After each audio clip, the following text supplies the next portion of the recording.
Қыз бен жігіттің арасында махаббатқа бергісіз достық болады деген ұғым оны ойына кіріп те шықпаса керекті.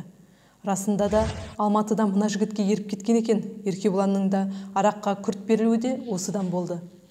Қайназар бұл сәтте Еркебұланның соншалық бұзылуына өзінің де себепкер екенін ойламады. Және бір ғажабы, бұл жолы жұлдызды бір кездегідей Еркебұланнан қызғанып жүрегі удай ашыған жоқ. Тіпті бір мезет қыздың жолдасына емес, бейтаныс жігітке бұйырғанынан жаны шай тапқандай. Тек Еркебұлан мен өзін іште мазақтап кекете күлді. Айдаладағы қызылға екі төбет таласып, сосын ол тағы күлді. Жарайсың, Жұлдыз, менікін қойшы, жолдасым тойға барады екен деп құр желігу болып шықты. Ал Еркебұлан естігенде бұған не айтар екен, оны да көрерміз. Абақтыдан босанып жұмысына шан-тәнімен кірісіп кеткен Еркебұланға бұл хабарды тез жеткізгісі келгенде ол күрт бұрылып мейманханасына қарай асыға жөнелген. Ал өмір шіркін өтіп жатты. Дәл осы кезде Жұлдыз Алматыдан дос қызынан Еркебұланның біреудің өлуіне себепкер болып алған 2 жылы шартты түрде болып, қазір оның бұрынғы жерінде істеп жүрген айтып жазған хатын алды. Жұлдыз төбесі көкке жетердей боп қуанды. Ол дәл осы сағатта Әбілқасымға телефон соқты. Бір жағынан оған өзінің қуанышын айтпақ болды, екінші жағынан ақыл сұрауды да дұрыс санады. Әбілқасым Жұлдыздың телефон соққанына қуанып қалды. Не болса да бүгін Жұлдыздың өзіне деген көңілін білмек болған. Сол себептен де ол Жұлдыз екеуі әрі-бері жүргеннен кейін бүгін мені бір қыз киноға шақырып еді, деді сөз арасында бір ыңғайлы кезін тауып. Жұлдыз жұлып алғандай, ол кім? Деді жігітке шалт бұрылып. Әбілқасымның көңілі жылып кетті. Бәсе, солай болу керек еді ғой. Жұлдызға мен жай жолдас қана емес екенмін. Әлденеге сеніп қалған Әбілқасым енді батылдау сөйледі. Білмейсің бе ол қыздың кім екен? Деді қуана күліп. Әлде мені киноға шақырғың келмей ме? Жұлдыз күрсіне сөйледі. Неге шақырғым келмесін? Сені шақырмағанда киноға кімді шақырамын? Біраз жас жігітке кино аз ғой. Жаңа өзің айтқанда сен рас бір қыз тауып алған екен деп шын қуанып қалып едім. Жаңа ғана Әбілқасымның жылып кеткен жүрегі енді кенет суыды. Мен де қуанып қалып едім, деді о да күрсініп. Сен ренжіме, деді Жұлдыз.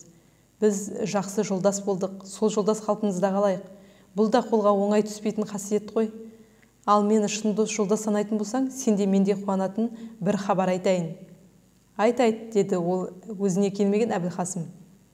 Айтсам, бүгін менің өлгенім қайтадан тіріліп, өшкенім қайтадан жанған күн. Бұдан кейін Жұлдыз оған толқып кеткен жүрегін әзер басып, бүгінгі хаттың мазмұнын айтып берді. Шын жақсы хабар екен, деді ақ көңіл Әбілқасым. Құттықтаймын. Бірақ ол, хат жазасың ба, жазбайсың ба, өзің біл, деді. Және осы күннен бастап бұрынғыдай емес, Жұлдызбен сирек кездесуге тырысты. Сірә бұрынғыдай кездесе берсе, сөндірмек болған махаббатын қайтадан өршітіп алам ба деп қорыққан болуы керек. Жұлдыз да оны бұрынғыдай мазалай берген жоқ. Тек толғағының басталарын сезген күні ғана оған телефон соқты. Әбілқасым такси алып дереу жетті. Босанатын үйге өзі апарып салды. Және Жұлдыз солғатып жатқанда кезекшіден әр 3 сағатта телефон соғып, оның халін сұрап тұрды. Ертеңіне Жұлдыздың аман-есен босанып, ұл тапқанын естігенде мазасызданып тағат таусылған ол перзентханаға қарай ұшты. Әрине, Қайназар Еркебұланға 2 қабат Жұлдызды бесікіде бір жас жігітпен көргенін айтқан. Айтпай қалатын Қайназар мед, және айтқандағандай Еркебұланның бір қиын жағдайында ескерткен. Қайназар баяғы дәрежелі нағашысы арқылы жақында осы институттың директорының бірінші орынбасары болып көтерілген. Бұл жоғарылауды құттықтай келгендер де болды, іштей ұнатпағандар да табылды. Тікелей өз пікірін ашық айтқандар да кездесті. Әсіресе мұндайда бетің бар демей тікелей қойып қалатын Шахан. Ал жаңа орның құтты болсын бастық, деді. Қайназардың дағарадай кабинетіне кіргеннен кейін қарсы алдында тұрған жұмсақ креслоға отырмай, сәл түрегеліп тұрған қалпында. Енді бұл орынды сен өзің алды дейміз бе, әлде нағашың әперді дейміз бе? Қайтесің сонда елмешекті, деді ренжіп қалған Қайназар қабағын шытып. Осы қыршаңқы тіліңнен ғой тауып жүргенің. Әйтпесе қатардағы инженерден көтерілетін уақытың баяғыда болды емес пе? Маған осы орында жетеді. Мен өз өремді білемін. Шахан өзінің шарт етпе мінезіне басты. Ал сен? Қайназар оның сөзін бөліп жіберді. Иә, мен екенімді өзім де білемін. Оны қайт дейсің, немене ұрысқалы келдің бе? Иә, ұрысқалы келдім. Неге? Әркім өзінің ұжданына қарай қызмет орнына отыру керек. Бұл сенікі емес. Сонда кімдікі? Білмейсің бе кімдікі екенін? Бұл орын Еркебұланға лайық. Сөзіне қарағанда сен маған арыз беп кет дейсің ғой. Бірақ бұл орынға Еркебұланды емес, партия үкімет мені қойды. Жоқ, сені партияда үкіметте қойған жоқ, нағашың қойды. Бұлай көтеріліп жатқан жалғыз сен емес, ағасы інісін, інісі ағасын көтеру қазір әдетке айналып барады. Біз ондай қолжалғаушылықпен күресуіміз керек. Сонда сол күресті менен бастамақсың ба? Мен бұл орынға лайық емес дегенді немен дәлелдейсің? Еркебұлан алған дипломды мен де алдым. Бірақ сен ондай қызыл мұқабалы диплом алған жоқсың ғой. Егер ұжданына қарай дұрыс орынға қоймаса, онда оған қызыл мұқабалы дипломды неге берді? Қысқасы бұл орын сенікі емес. Солай деп жоғарғы директивтік орындарға жазам. Менің сөзіме сенбесе, екеуіңді салыстырып көрсін. Керек десе емтихан алсын. Одан да өз еркіңмен орныңды Еркебұланға бер. Жаһанның арызда жазатынын, жиналыста да сөйлейтін білетін. Оның мінезіне қанық Қайназар не дерін білмей сасып қалды. Сөйтсе де, Еркебұлан соншама оған неге жаның аши қалды? Деді бөтен сөз таба алмай. Еркебұланға жаным ашығаннан айтып тұрғаным жоқ. Ол маған братта сыпатта емес. Одан үйренуге болады. Сен Еркебұланның жаңа ауданының мәдени қоғамдық орталығын қалай жоспарлағанын көр. Ал сенен не үйренуге болады? Өзімде ғана мамансың. Тек менен гөрі өсуге келгенде қулығың, сұмдығың артық. Және сенің қолтығыңнан көтерер адамдарың бар. Жұрттан бар артықшылығың осы. Ал ондай артықшылық менің рухани уставыма қарсы дүние. Сондықтан өзімнің арым, ұятым таза болсын деп замандас екенімді есіме алып өзің айтып тұрмын. Егер менің ақылымды алмасаң, өзіңнен көр. Жаһан одан артық сөзге келген жоқ, шығып кетті. Сырт қарағанда бастығына мынандай сөз айтып тұрған кісіні ақылды адам деуге болмайтын еді. Өзгесін қойғанда өз басының қамын ойламағаны тіпті орынсыз тәрізді болатын. Аты жөні жоқ бастыққа орныңды босат деуі өзінің орнынан тез босанып қалудың тікелей себебі ғой. Ал шынына келсек, Жаһанның бұлай тіке сөйлеуі ешбір ақымақтыққа да, сотқарлыққа да жатпайтын. Әркім-ақ осындай шыншыл, қаймықпай айтатын болсыншы. Жаһаннан әлгідей сөкет сөз естіген ызалы Қайназар не істерін, не айтарын білмей ұзақ отырып қалды. Бір сәт оны сылтау тауып қызметтен шығармақта болды. Бірақ қалай шығарасың? Өзіне міндеттеген жұмысты жақсы орындайды. Әкесі кеше отан соғысында ерлік көрсетіп, майданда қайтыс болған әйгілі адам. Ол кісі туралы осы шаққа дейін жеңіс күндерінде газеттер жазып жатады. Ал өз басына келсең, әлгіндей өзіне ұнамаған жайды тікелей бетіне айтатын қылықтары демесең, өте таза, әділетті маман. Сылтау етер, арақты ішпейді, жұмысына да ұқыпты. Бір тамашасы, отырған осы орнын өзіне дәл көреді. Қызмет бабында ептілік істеп өсуді ойламайды. Жоқ, Жаһанға тиісуге болмайды деп шешкен Қайназар. Ол тағып ойға қалған. Жаңағы сотқар орныңды Еркебұланға бер деді ғой. Қайда барсам алдымнан ылғи осы Еркебұлан шығады. Әрине Жаһанның әділет деген Қайназар түсінбейді емес, түсінеді. Еркебұланның ұждан жағынан да, адамгершілік жағынан да, тіпті қабілет жағынан да өзінен жоғары тұратынын да біледі. Неғұрлым бұны білген сайын, соғұрлым Еркебұланға деген бала жастан келе жатқан жат сезім оны билей түсті.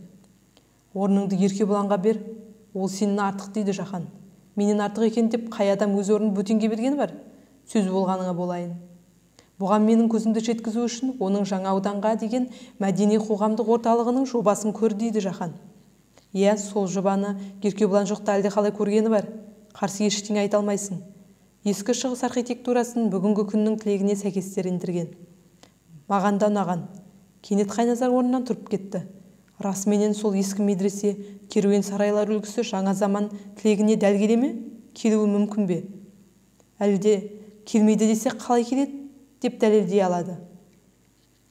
Ұждансыз адамның бір қасиеті бар, ол өзгенің қатесін көргіш келеді.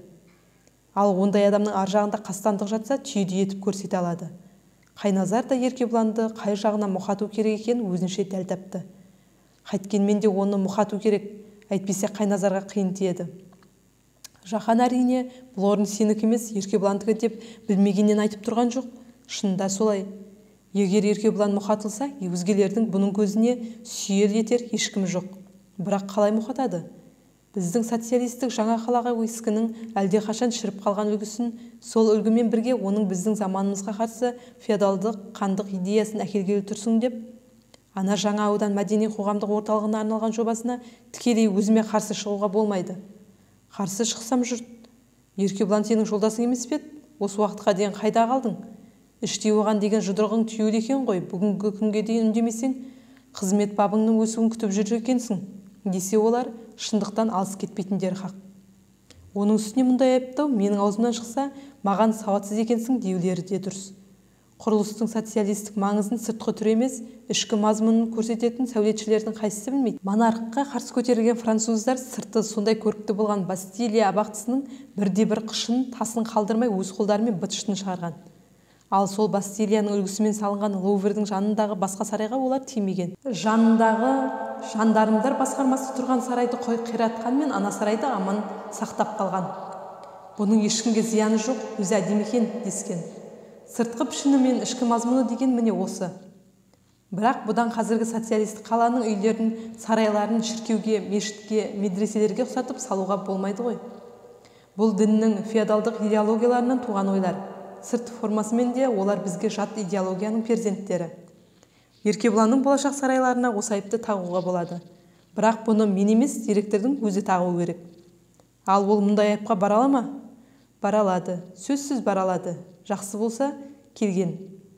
Мен өзіне орынбасар еткеннен бері өзін пенсияға шығарып, орнын маған алып береме деп зәре ұқты жоқ.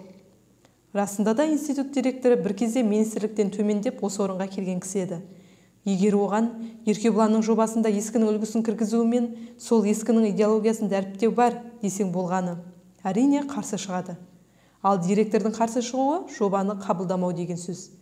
Бұдан артық Еркебұланның абыройын төмен түсіру бар ма? Әрине, таза сезімді мұқалғыш Еркебұланға осының өзі жетіп жатыр. Қайназар өз ойына өзі күлді. Кенет әкесінің баяғыда бір айтқан өсиеті түсті.